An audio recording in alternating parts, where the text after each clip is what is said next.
പ്രിയപ്പെട്ടവരെ, എങ്ങനെയിരിക്കുന്നു? നന്നായിരിക്കുന്നുവോ? സന്തോഷമായിരിക്കുന്നുവോ?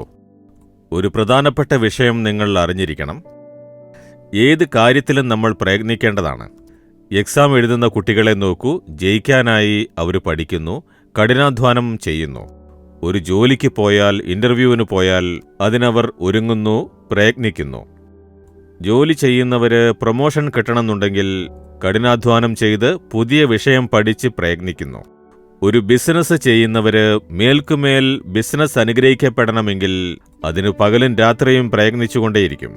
ഒരു കർഷകന് വയലിൽ നിന്നും ലാഭം കിട്ടണമെങ്കിൽ കഠിനമായി അധ്വാനിച്ച് പ്രയത്നിക്കുന്നു. പ്രയത്നിക്കാതെ എന്തെങ്കിലും നേടാനാകുമോ? ഒരിക്കലുമില്ല. വേദപുസ്തകത്തിൽ ഒരു കാര്യം പറയുന്നു. ഫിലിപ്പിയർ 2:12 നിങ്ങളുടെ രക്ഷയ്ക്കായി പ്രവർത്തിക്കുവിൻ. നിങ്ങൾ ഭയത്തോടും വിറയലോടും കൂടി രക്ഷയ്ക്കായി പ്രയത്നിക്കുവിൻ എന്ന് വചനത്തിൽ പറയുന്നു. അതായത് രക്ഷ എന്നത് ഒരു ദിവസത്തെ പ്രയത്നം കൊണ്ടുണ്ടാവുന്നതല്ല.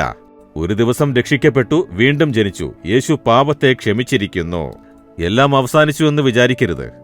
ജീവപര്യന്തം സഹിച്ചിരിക്കുന്നവൻ രക്ഷിക്കപ്പെടും എന്ന് ദൈവം പറയുന്നു. അപ്പോൾ ജീവപര്യന്തം രക്ഷയിൽ നിലനിൽക്കണം. അതിനായി പ്രയത്നിക്കണം. നിങ്ങളുടെ രക്ഷ നിലനിൽക്കുവാനായി പ്രയത്നിക്കണം. അതിനെന്ത് ചെയ്യണം? അതിനായി വേദവചനം വായിക്കണം, പ്രാർത്ഥിക്കണം, സുവിശേഷം അറിയിക്കണം, സാക്ഷ്യം പറയണം. ഇവയെല്ലാം ചെയ്തുകൊണ്ടേയിരുന്നാൽ നമ്മുടെ രക്ഷയ്ക്ക് ഒരു സംരക്ഷണം ഉണ്ടാകും.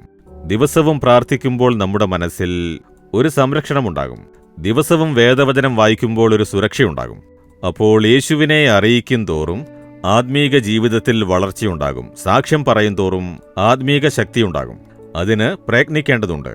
രക്ഷയ്ക്ക് പരിപൂർണതയുണ്ടാവാൻ പ്രയത്നിക്കണം. വെറുതെ ഇരുന്നുകൊണ്ട് എല്ലാം ദൈവം നോക്കും എന്ന് പറയാനാവില്ല. നമ്മൾ ചെയ്യേണ്ട കാര്യങ്ങൾ നമ്മൾ ചെയ്യണം. കർത്താവ് ചെയ്യേണ്ടത് ചെയ്തു തരും. മനസ്സിലായോ? എങ്കിൽ പറയൂ, കർത്താവെ, പ്രയത്നിക്കാനായി എന്നെ ഏൽപ്പിക്കുന്നു. രക്ഷ പ്രാപിക്കാനായി പ്രയത്നിക്കാനായി എന്നെ ഇതാ സമർപ്പിക്കുന്നു എന്ന് ഏൽപ്പിക്കുമോ? കർത്താവെ, രക്ഷ നിറവേറാനായി പ്രയത്നിക്കാൻ ഇതാ എന്നെ ഏൽപ്പിക്കുന്നു.